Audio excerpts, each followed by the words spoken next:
कुंडेईगोड़ा थाना सेंडा ग्राम यौतुक जनित नववधू हत्या अभियोग यौतुक हत्या करा नववधूंक बापा कुंडेईगोड़ा थाना गुरुवार संध्या 6टारे अभियोग करथिबा बेले एक मामला रुजु करी तदंत जारी रहिथिबा राति 10टारे थाना अधिकारी सूचना मिली।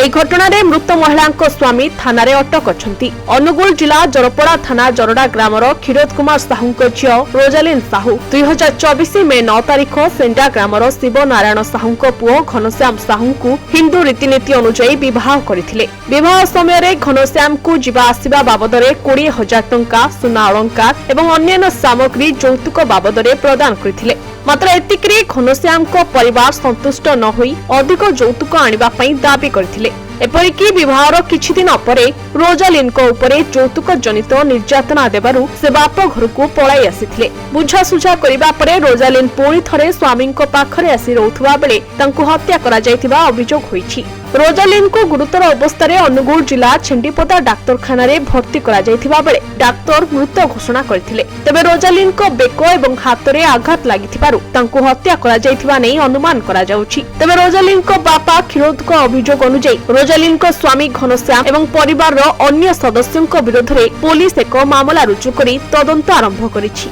घनश्याम को अटक रखी पुलिस अधिक पचरा उचरा करुछि। अन्यपटे आसंताकाली घटनास्थल में साइंटिफिक टीम पहुंची तदंत करिवे बोली जणा पड़िथिबा बेले रोजालिन को शव को व्यवच्छेद पई छेंडीपदा डाक्तरखाना रे रखा जायछि। तेबे शव व्यवच्छेद परे नववधूंक परिवार लोकंकु मृतदेह हस्तांतर करा जायथिबा जणा पड़िछि। अन्यपटे पुलिस एही घटना को नै अधिक तदंत चलाइथिबा जणा पड़िछि। देवगढ़ धरणधर बेहरांक रिपोर्ट न्यूज 95 ओडिया। देश विदेश कोण अनुकोण टेक्निक खबर देखंतु आम सह यूट्यूब फेसबुक और इंस्टाग्राम रे आमको देखंतु लाइक शेयर और सब्सक्राइब करने को आद्यम भूलंतुनि।